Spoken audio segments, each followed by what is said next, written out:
What if I told you the Warriors can get Lauri Markkanen without giving up Kuminga?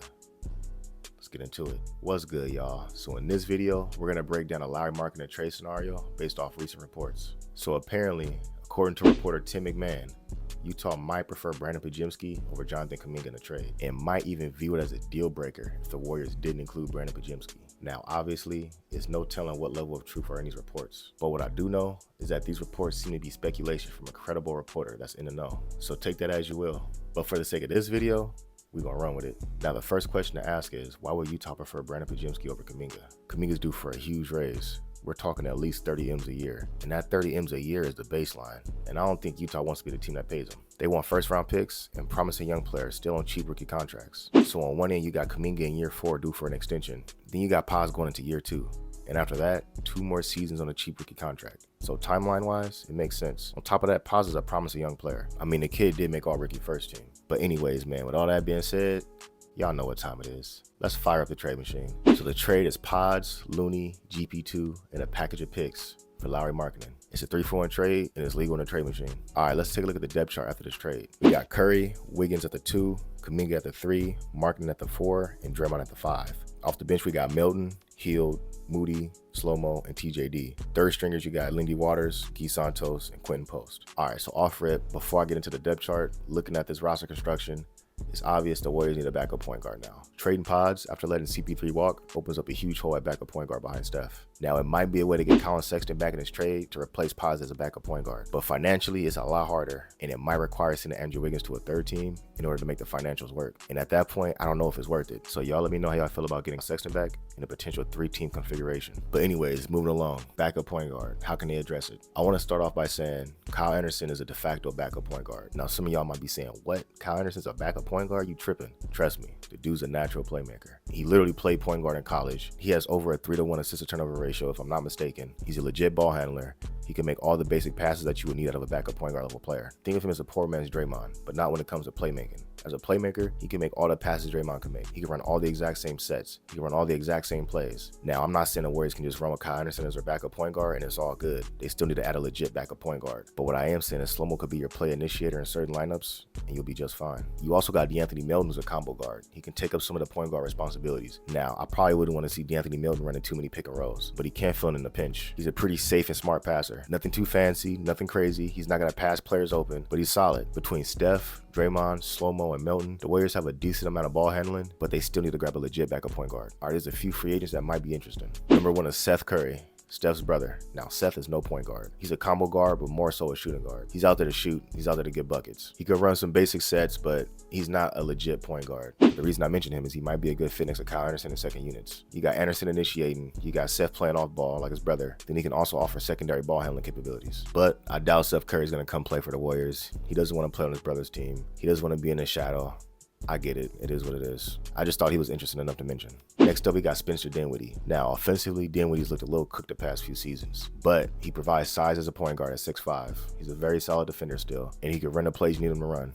His shooting kind of fell off a little bit, but we're talking about cheap backup point guards here. These players are going to have flaws. And while I do think Dinwiddie's market is down right now, I don't think the Warriors can afford him. But if the Warriors do trade Pods for Lauri, he might be willing to come to a good situation where he's offered plenty of minutes. Then he can rebuild his value with the Warriors, similar to what Dante did, and then move on next season. And now the dream scenario will be Tyus Jones. Tyus Jones is available right now, but the last few seasons he's made $15 million a year. So he might be out of the Warriors' price range. But if the Warriors were able to get him, he would be a perfect fit. He's a backup point guard that never makes mistakes, always makes the right pass. He can shoot, he has a floater game, he's crafty, he's smart, he's a very steady hand. He'd literally be perfect. So that's the backup point guard situation. And yeah, man, losing Pod sucks. He's had the best rookie season for a Warrior since Draymond. He's a really promising young player. As much as I don't want to trade Pods, if that's what it takes to get Steph Curry, a 7-foot, 27-year-old all-star just not entering his prime, you gotta do it, man.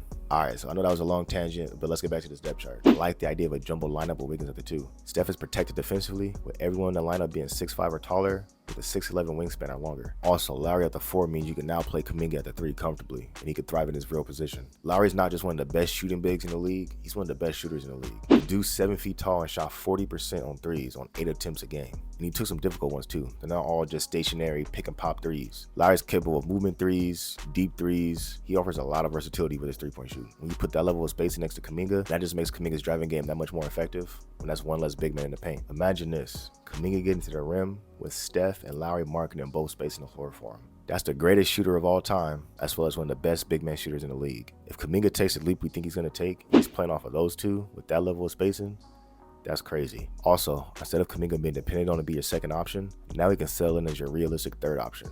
And over these next few years, as his offense continues to develop, he might be your second option. Lauri also helps Draymond tremendously because that's a 7-footer you're putting next to Draymond defensively. So you have that length next to Draymond on the back line. And on top of that, offensively, obviously Lauri shooting helps everybody. But with a player like Draymond, it's especially important. In today's modern age, you can't get away with two non-shooting bigs. So Lauri will be by far the biggest, most talented power forward that Draymond has played with since Kevin Durant. And we've seen how that looked. Lauri also gives Steph a legit second option and an offensive hub that Steph can play off of. This lineup provides a lot of versatility. And even though you got Draymond at center, overall the lineup is pretty big. The 7-footer at power forward, 6'7" Kuminga at small forward, and then 6'8" Wiggins at shooting guard. We also have to mention that the Warriors lost a lot of shooting talent when Klay left. So getting in as elite of a shooter as Lauri helps replace some of that shooting talent they lost. You need guys that can take and make tough shots. And Lauri as a 7-footer can shoot over most defenders. So you're telling me you're putting someone next to Draymond that's a 7-footer, elite 3-point shooter, versatile 3-point shooter, a strong rebounder, efficient scorer, and a play finisher? Come on, man, it's literally a perfect fit. There's no other star player available that checks as many boxes as Lauri does. I was going back and forth with some of my comments that said Lauri isn't generational, so there's no point trading for him. And while I agree that Lauri is not a generational player, that's not an excuse not to make the trade. The Warriors don't need a generational player to win.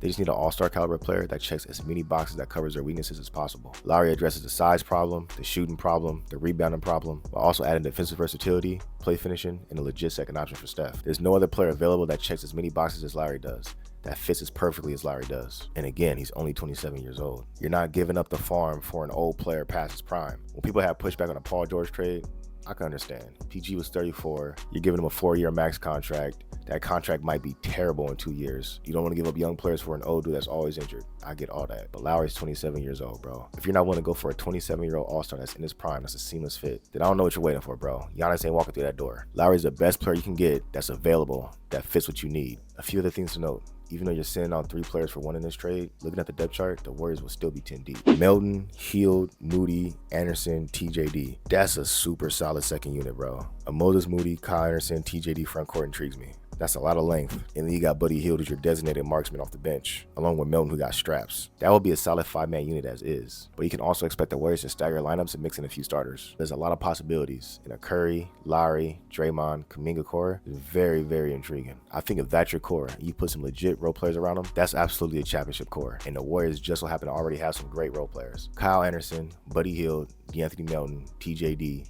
Moses Moody, Andrew Wiggins. That's a lot of solid support players. But anyways, man, y'all let me know in the comments how y'all feel about this potential Lauri Markkanen trade. How do y'all feel about trading Pods? I ain't gonna lie, Pods is low-key one of my favorite players right now, so losing him would definitely hurt. But I'm standing on what I said, man. If that's what it takes to get it done, then Money Mike, get it done. Anyways, that's all I got for y'all. If I entertained you or you learned something new, do me a favor. Hit that subscribe button. I'll holler at you on the next one. Peace.